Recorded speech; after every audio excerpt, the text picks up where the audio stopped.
سیدنا عمر فاروق، میرے نبی پاک علیہ السلام نے فرمایا فرشتے 950 سال میرے عمر کی شان بیان کریں تو ختم نہیں ہو سکتی۔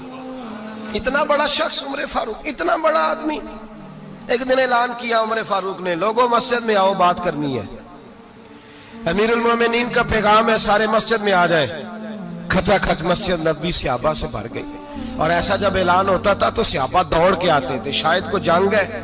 شاید کسی نے حملہ کر دیا ہے، شاید کوئی نئی بات ہے، دوڑے آئے لوگ، مسجد نبی کھچا کھچ بھر گئی۔ سیدنا فاروق اعظم رضی اللہ تعالیٰ عنہ منبر پہ بیٹھے، حضرت عبد الرحمن ابن عوف رضی اللہ تعالیٰ عنہ فرماتے ہیں کہ صحابہ تجسس کے دیکھ رہے ہیں کہ پتہ نہیں کسی طرف سے پیغام نہیں آ گیا، کوئی کافر حملہ نہیں کرنے لگا، اللہ جانے کیا ہوا ہے، بڑی پریشانی ہے۔ عمر بیٹھے، اللہ کی حمد کی، نبی پاک صلی اللہ علیہ وسلم پر درود پڑھا، اور پھر عمر فاروق بولے، فرمانے لگے میں جب مکے میں رہتا تھا نا تو کبھی گھر میں قحط آ جاتا تھا، کبھی قحط آتا تھا گھر میں، بکریوں کے دودھ خشک ہو جاتے تھے، گندم نہیں ملتی تھی، پانی نہیں ہوتا تھا، تو فرمایا میری اماں مجھے خالہ کے گھر بھیج دیتی تھی۔ قبیلہ بنو مخزوم، اس قبیلے میں میری خالہ کی شادی ہوئی تھی تو وہ مالدار لوگ تھے، ان کے پاس زیادہ بکریاں، زیادہ اونٹ، زیادہ گائیں، زیادہ کھیت تھے۔ حضرت عمر فاروق فرمانے لگے میں ان کے گھر جاتا تو میرے خالو سمجھ جاتے کہ عمر کو اس لیے بھیجا گیا ہے کہ قحط آ گیا ہے، فرماتے ہیں وہ مجھے سویرے بکریاں چرانے لے جاتے، شام تک میں ان کی بکریاں چراتا۔ امیر المومنین عمر، ایک طرف مسئلہ یہ ہے کہ کیسر و کسرا کی دیواریں ہل رہی ہیں عمر کے نعروں سے، اور ادھر عمر منبر پہ بیٹھ کے خطبے دے رہے ہیں، فرماتے ہیں میں بکریاں چراتا، شام تک خالہ کے گھر جا کے مزدوری کرتا، اور فرماتے ہیں شام ہوتی تو ایک مٹھی کشمش مجھے دیتے وہ۔ آپ فرماتے ہیں میں بڑے قد والا تھا، ایک مٹھی کشمش ملتی ہے، کبھی ایک مٹھی کھجوریں، میں شام کو کھا کے سو جاتا۔ کئی مہینے یوں ہی گزرتے تو میری اماں کا پیغام آتا کہ حالات صحیح ہو گیا، میرے بیٹے کو بھیج دو۔ یہ بات کہی، حضرت عمر رونے لگے، اور پھر کہنے لگے اب وہ وقت آیا ہے کہ لوگ مجھے امیر المومنین عمر کہہ کے پکارتے ہیں۔ بس یہ دو باتیں کی، عمر نے کہا چلو ظہر کا وقت ہو گیا، اذان پڑھو، اٹھو نماز پڑھے، اٹھو۔ اذان ہوئی، اقامت ہوئی، جناب عمر نے نماز پڑھائی، لوگ چلے گئے تو سیدنا عبد الرحمن ابن عوف یارانہ تھا جناب عمر سے، بازو پکڑ کے کہنے لگے عمر سیاڑا بندہ یار تو یہ دو باتیں سنانے کے لیے اتنا مجمع اکٹھا کیا تھا، یہ دو باتیں کہنے کے لیے کہ میں خالہ کے گھر جا کے مزدوری کرتا تھا تو ایک مٹھی کشمش ملتی تھی، ایک مٹھی کھجوریں، یہ کہنے کے لیے کہ میں بکریاں چرایا کرتا تھا۔ تو حضرت عمر فاروق رضی اللہ تعالیٰ عنہ پھر روئے، پھر آنکھوں میں آنسو آئے، کہنے لگے عبد الرحمن آج نا مصر شام سے کچھ لوگ آئے تھے،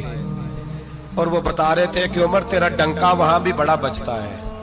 وہ مجھے کہہ رہے تھے تیرے نام کے وہاں بھی بڑے دبدبے ہیں، بڑے تذکرے ہیں،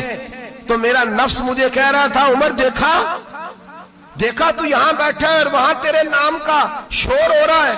مجھے اس نے بڑا کیا ہے،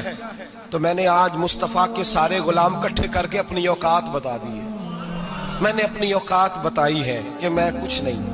کوئی شے نہیں، کوئی چیز ہی نہیں، اسی کسے تے کچھ نہیں جے لگ دے، نہ کوئی ساڈا دردی۔ میں نے بتایا ہے کہ میں تو کسی کے بکریاں چرا کے ایک مٹھی کشمش لے کے گزارا کیا کرتا تھا۔ گزارا مجھے میرے کچھ ساتھی نا لے گئے گجرانوالا سردیوں کے موسم میں، مجھے کہنے لگے سویٹر پسند کر لیں اپنی مرضی کا، تو میں نے کہا یار مجھے تو وہی مزہ آتا ہے جو میری اماں کروشیے سے بنایا کرتی تھی، وہ پہلے ابا پہنتے تھے، پھر وہی سویٹر بڑا بھائی پہنتا تھا، پھر ہمارے کھاتے میں آ گیا، اور پھر اس کی تعریفیں ہوتی تھی غربت چھپانے کے لیے، اس کی تعریفیں ہوتی تھی بڑی محنت سے بنا ہے جی، کیا بات ہے، بڑا گرم ہے،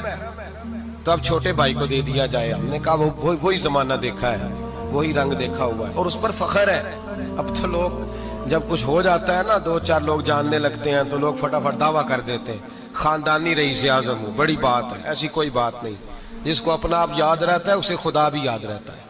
جسے اپنا آپ یاد رہتا ہے اسے رسول اللہ بھی یاد رہتے ہیں، جسے اپنا آپ یاد رہتا ہے اس کی نظر میں دوسرے لوگ بھی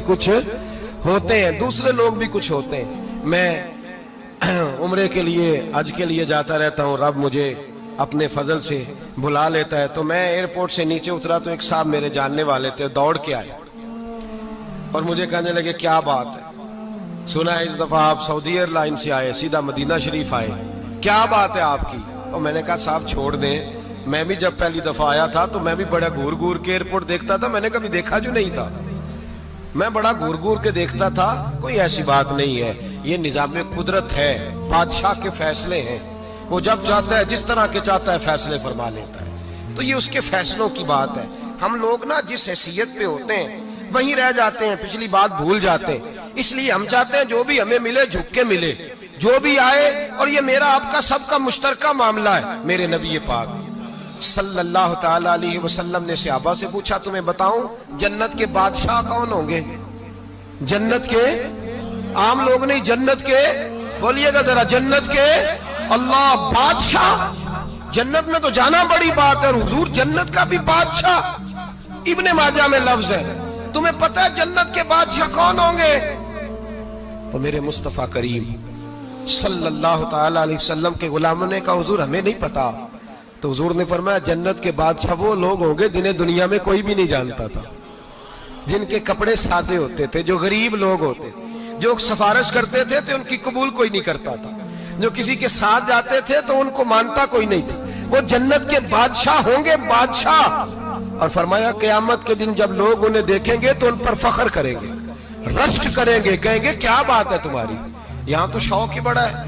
غریبوں نے بھی پوسٹر بنائے ہوئے ہیں, ڈاکوؤں, لٹیروں, چوروں کی تصویروں کے ساتھ لگوائے ہوئے, اپنے آپ کو بڑا کرنے کے لیے. عاجزی اختیار کریں, عاجزی اختیار کریں, اپنے آپ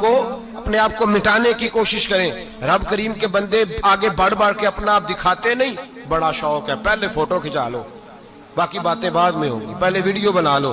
باقی کچھ اور بعد میں ہوگا. پہلے اب تو پرسوں ترسوں مجھے ایک مولانا کہنے لگے کہ آپ سے میں نے, وہ یہاں جمعہ پڑھنے آتے ہیں کبھی کبھی, میرے دوست ہیں, کہتے ہیں آپ سے میں نے سنا تھا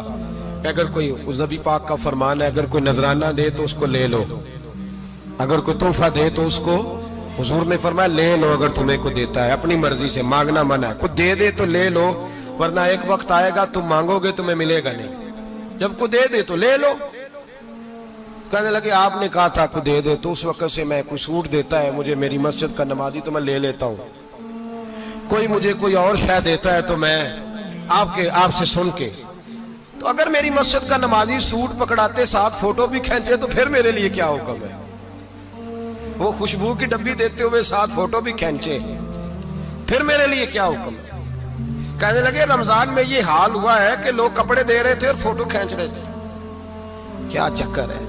کہاں چلے گیا. غریب آدمی کی عزت نفس کو کچل ڈالا پکڑ کے, ایک جوڑا سال کے بعد امام کو دیا, اس کی بھی تصویر کھینچ کے فیس بک پہ دے ڈالی. یہ ہماری آج